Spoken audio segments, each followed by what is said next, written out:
discovered my partner's year-long affair with my best friend. It was the smell of coffee that fooled me into thinking everything was normal. I'd just come downstairs, still tugging at the hem of my sleep shirt, and there he was, Jacob, my husband of 8 years, humming while he scrolled through his phone, 2 mugs steeping on the counter. "Morning, sunshine," he said, still not looking up. His hair was damp from the shower, and I remember thinking how strange it was that he'd washed it before work. He never did that. The first red flag had been the lipstick. Not on his collar, but on my best friend Lana's coffee cup 3 months ago, coral pink, faintly smudged. "New flavor?" I'd teased, pointing at the unfamiliar shade. Her laugh was too sharp. "Just trying something different," she'd said, but her eyes darted to Jacob, who was suddenly very focused on slicing onions. I told myself I was paranoid. They'd known each other since college. Of course they were close. But then came the late-night work calls. The way he'd started wearing cologne to the gym. The time I found Lena's scarf under our couch and she claimed she'd lost it months ago. My stomach churned, but I swallowed the doubt. Lena held my hair back after my dad's funeral, I'd think. Jacob proposed to me on a mountain because he knows heights scare me. They wouldn't. They couldn't. Last Tuesday, I finally broke. Jacob had fallen asleep on the couch, his phone resting on his chest.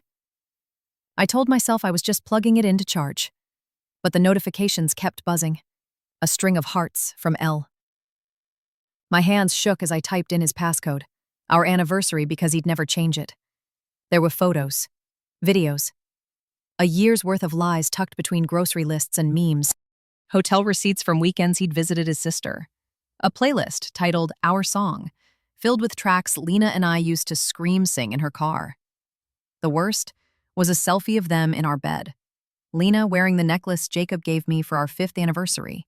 "You're my real forever," he'd written. I didn't scream, I didn't cry.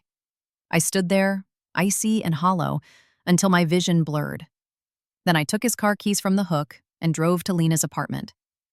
She answered in his t-shirt, her coral lips parting in a silent, "Oh." Before she could speak, I threw the necklace at her feet. "You can keep it," I said. "You've earned it."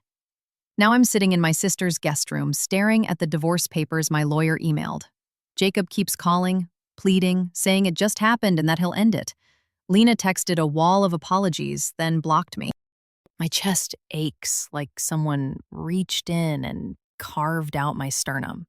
I keep replaying our last girls' night when she hugged me goodbye and whispered, "You're so lucky to have him." The worst part? I'm 9 weeks pregnant. I found out yesterday. TLDR, husband and best friend had an affair for a year. Now I'm pregnant and alone.